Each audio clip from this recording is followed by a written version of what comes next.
Hi, எல்லோரும் நல்லா இருக்கீங்களா? காலையிலேயே தோட்டத்துக்கு வந்து இன்றைக்கி போக வேண்டிய ஒரு கட்டாயம் என்ன அப்படின்னு பார்த்தீங்கன்னா, எப்போவுமே ஒரு நாளைக்கு ஒரு 10 தடவையாச்சும் தோட்டத்துக்கு போயிட்டு வந்துடுவேன். வெங்காயம் நட்டு விட்டுருந்ததெல்லாம் வந்து நாய்ங்க வந்து நம்ம தண்ணி விட்ருக்கவும் அந்த இடத்த வந்து ஃபுல்லாக டேமேஜ் ஆக்கிடுச்சு. சூப்பராக தளதளன்னு வருது, இன்னும் எதுவுமே ஆகலையே அப்படின்னு நினச்சேன். அதுக்கு தகுந்தா போல் முந்தானேற்று நைட்டு போய் பார்த்துட்டு ரொம்ப மனசு கஷ்டமாயிடுச்சுங்க. பாருங்கள், எல்லாம் மிதிச்சு ஃபுல்லாக வந்து அழகாக வந்து கால் பிரியற ஸ்டேஜு. ரொம்ப மனசு கஷ்டமாக இருந்தது. அதுக்கப்புறம் இன்றைக்கி காலையிலேயே நேரமாக வந்து ஃபுல்லாக மண் அணைச்சி விட்டு என்னால் என்ன பண்ண முடியுமோ அதை நான் பண்ணேன்.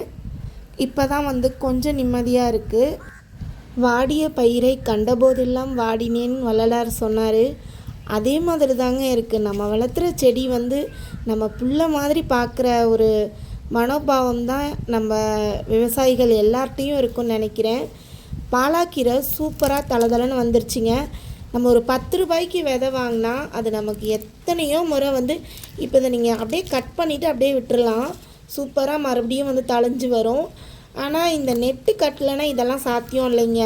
ஃபுல்லாக வந்து மயில் கோழியெல்லாம் கொத்தி ஃபுல்லாக கீரையெல்லாம் சாப்பிட்டுடும். நமக்கு கொஞ்சம் தேவையானதை மட்டும் பறிச்சாச்சுங்க. அயன் கண்டென்ட் ரொம்ப அதிகமாக இருக்குது. பாலாக்கீரை டெய்லியுமே சாப்பிட சொல்கிறாங்க, ஹீமோக்ளோபின் குறைவாக இருக்கிறவங்களுக்கு. அப்புறம் ஒரு பொடலங்காய் இருந்தது, அதையும் அப்படியே பறிச்சாச்சு. நல்லா பிஞ்சு பொடலங்காங்க, சாப்பிட்றதுக்கு சூப்பராக இருக்குது. அப்படியே கொஞ்சம் பச்சை மிளகாய் பறிச்சுக்கிட்டு வீட்டுக்கு கிளம்ப வேண்டியது தான்.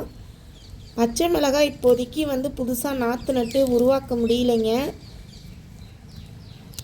இதெல்லாம் பழைய செடி தான், அவ்வளோதாங்க.